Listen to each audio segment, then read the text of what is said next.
Good morning. Welcome to Daily Devotions with Pastor Joe.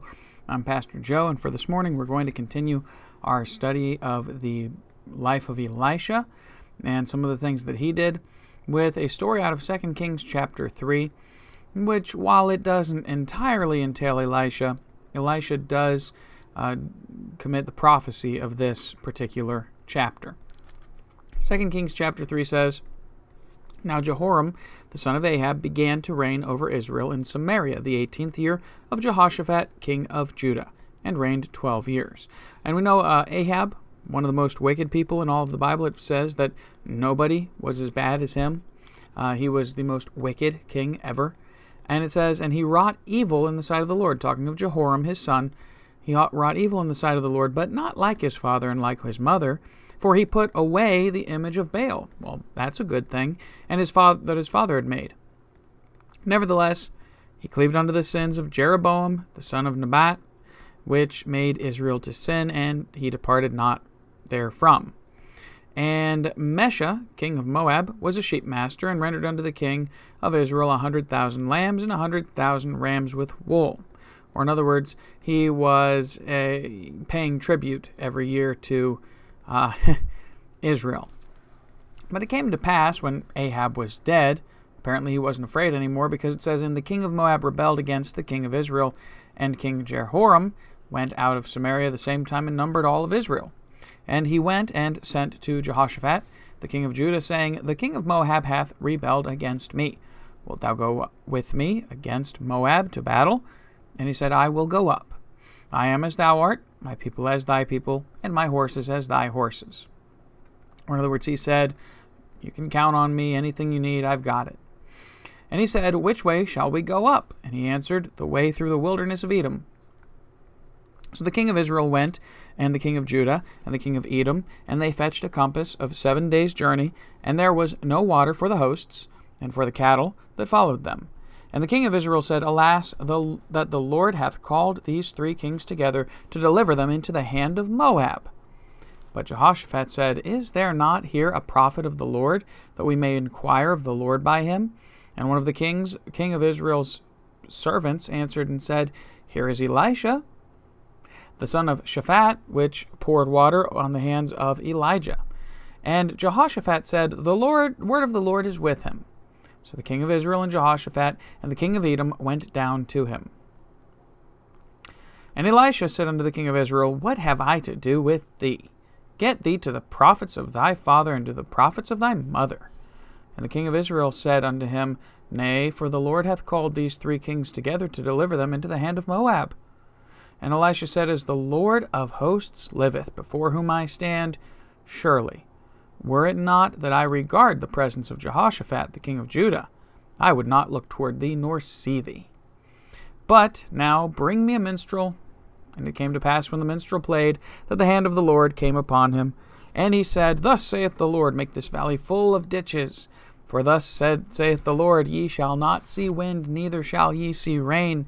Yet that valley shall be filled with water, that ye may drink, both ye and your cattle and your beasts. And this is but a light thing in the sight of the Lord, for he will deliver the Moabites also into your hand. And ye shall smite every fenced city, and every choice city, shall fell every good tree, and stop all wells of water, and mar every good piece of land with stones. And it came to pass in the morning, when the meat offering was offered, that, behold, there came water by the way of Edom, and the country was filled with water.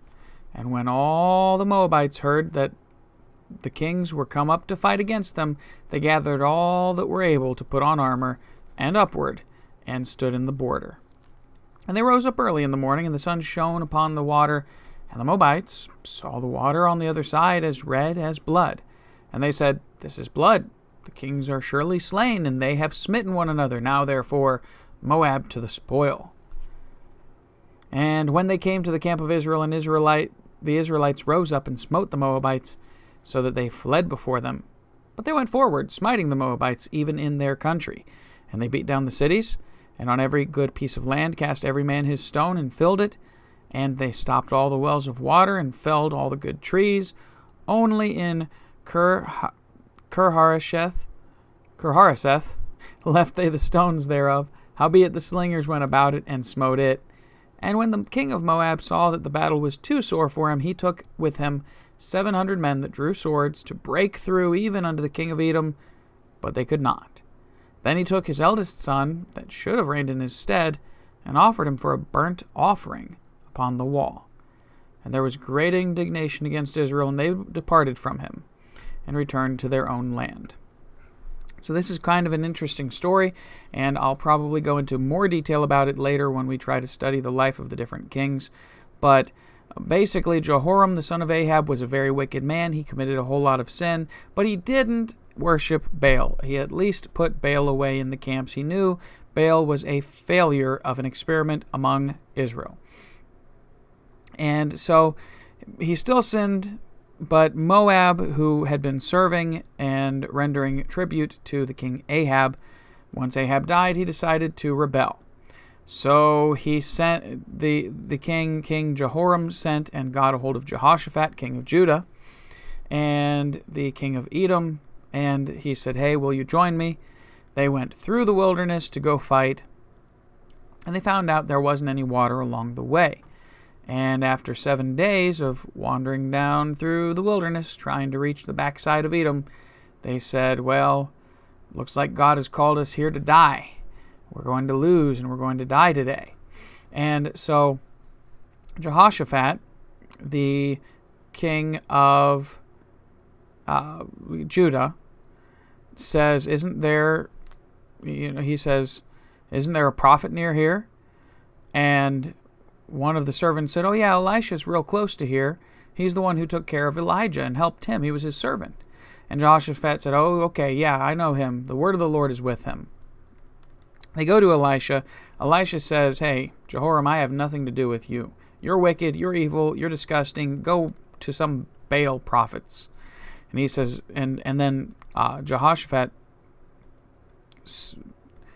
is the only reason that Elisha is willing to listen to him. So the king of Israel here, Jehoram, says, hey, but God has called us here together, and we're going to die in the hands of Moab. And Elisha says, as the Lord of hosts liveth, before whom I stand, surely it's because of Jehoshaphat, the king of Judah. So Jehoshaphat he has some high respect for, he cares about, but Jehoram, no way. So they bring a minstrel, somebody to play some beautiful music for him, and as he's playing this music, he's praying, and God just lays some word on him and says, here it is, this valley is going to be full of plenty of water for you to drink, you're going to have no problems, and you're going to defeat the Moabites as well. The next morning, they were offering the meat offering, which first thing in the morning, and they looked, and hey, there's water in the city. That's amazing, God's fulfilling his promise. And the Moabites come down over the other side of the hill, and they say that, oh man, that looks like blood. So God, as he often does, is using one miracle to perform two miracles. He filled the valley with water and had that valley set in just the right way that when the Moabites came, they saw the way the sun was reflecting that it looked like blood, and they thought for sure that the kings had fought amongst each other and killed each other.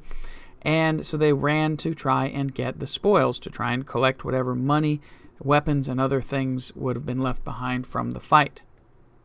But Israel was ready, and Israel fought with Judah and the king of Edom, and they beat Moab all the way back. Moab, the king of Moab, tried to bring 700 men to get to the king, to kill the king, because he thought, well, I'm going to do something, couldn't make it. And then he does something completely stupid, completely foolish, and he kills and burns his own son on the wall of the city. So he now has no heir to the throne. He now has murdered his own son, and it's a horrible mess. So he does something very foolish. But it's awesome to see that once again, just a quick thing, that these first three miracles of Elisha, the separating of the river at Jericho, the waters being healed at Jericho, and now this valley being filled with water. Elisha has an awful lot to do with water, perhaps, because he has a double spirit of the prophet who made the rain stop and made the rain come. Had a lot to do with water. But it's pretty awesome to see. And he says it's a light thing in the sight of the Lord to deliver the Moabites. It's nothing. To bring water to you and to deliver your enemy into your hand, it's a light thing. So if you've got anything that you're worried about today, just know that with God, it is a light thing. He can do it. He can accomplish anything that you need him to, and you will rise victorious on the other side of things. So, let me know what you think about the story of Elisha and what you think about his life, and we'll study him again next week on another Daily Devotion with Pastor Joe. Join me again tomorrow, early in the morning, for another Daily Devotion with Pastor Joe. God bless. Have a great day in the Lord, and I'll see you tomorrow.